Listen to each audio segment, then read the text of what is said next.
आज गणेश चतुर्थी है और आज इस गणेश चतुर्थी के पावन अवसर पर आज इसके पीछे के इतिहास की चर्चा करेंगे।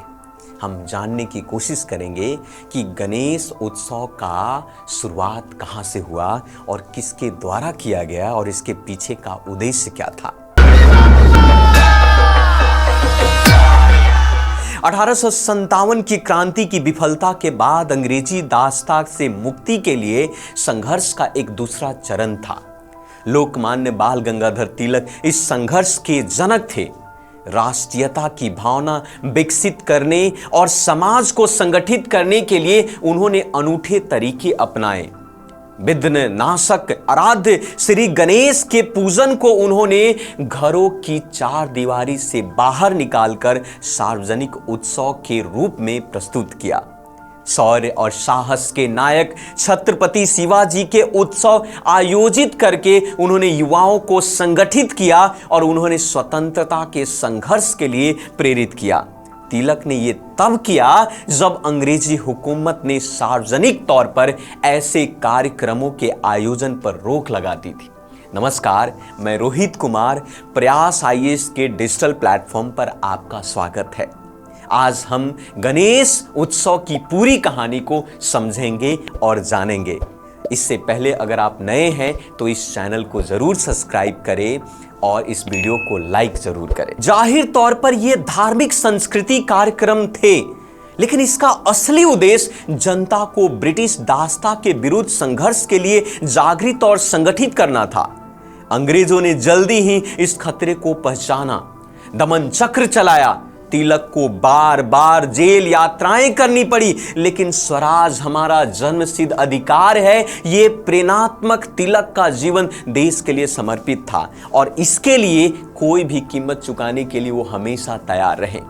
तिलक को अंग्रेजी राज की नाराजगी और उत्पीड़न का चिंता नहीं थी। 15 अप्रैल 1895 को उन्होंने शिवाजी उत्सव की शुरुआत रायगढ़ किले में की। शौर्य साहस के पर्याय छत्रपति शिवाजी महाराज भारतवर्ष के प्रेरक अग्रणी नायकों की सूची में काफी ऊंचे स्थान पर रहे। उन्होंने मुगलों के विरुद्ध निरंतर संघर्ष करके मराठा साम्राज्य को अशून्य रखा। असलियत में गणेश उत्सव और शिवाजी के अदम्य साहस और शौर्य और संघर्ष के जरिए तिलक विशेष करके युवाओं में उन्हीं के भांति जोश और जागृत उत्पन्न करना चाहते थे। इस उत्सव के दौरान शिवाजी के जीवन के प्रेरक प्रसंगों और मुगलों के विरोध उनके साहसपूर्ण संघर्षों की याद दिलाकर संदेश दिया जाता कि देश के सामने आज भी ऐसी परिस्थिति है। तब विदेशी मुगलों से संघर्ष था, अब अंग्रेजों को उखाड़ फेंकने की जरूरत है। 12 जून 1897 को शिवाजी उत्सव में तिलक का भाषण संघर्ष प्रारंभ करने का खुला आह्वान था। उन्होंने कहा, क्या शिवाजी ने अफजल खान को मारकर कोई पाप किया था? इस प्रश्न का उत्तर महाभारत में मिल सकता है। आप सबको पता होगा कि बाल गंगाधर गीता रहस्य के माध्यम से गीता में श्री कृष्ण ने अपने गुरुओं और बांधवों तक के मारने का उपदेश दिया है। उनके अनुसार अगर कोई व्यक्ति निष्काम भाव से कर्म करता है तो वो किसी पाप का भागी नहीं बनता है। शिवाजी ने अपनी उदर पूर्ति के लिए कुछ भी नहीं किया था। बहुत नेक इरादे के साथ दूसरे की भलाई के लिए उन्होंने अफजल खान का वध किया था। अगर चोर हमारे घर में घुस आए हैं और हमारे अंदर उनको बाहर निकालने की ताकत ना हो तो हमें बेहिचक दरवाजा बंद करके उसे जिंदा जला देना चाहिए। ईश्वर ने हिंदुस्तान के राज्य का पट्टा तामपत्र पर लिखकर विदेशियों के नाम नहीं दिया है। 23 जुलाई 1856 को जन्मे बाल गंगाधर तिलक ने 1880 के वकालत पास की। 9 वर्ष तक कानून की कक्षाएं ली। अपने अखबार केसरी में कानून पर तमाम लेख लिखे। 40 साल के अपने सार्वजनिक जीवन में लगातार मुकदमे और अदालतों में उलझे रहे।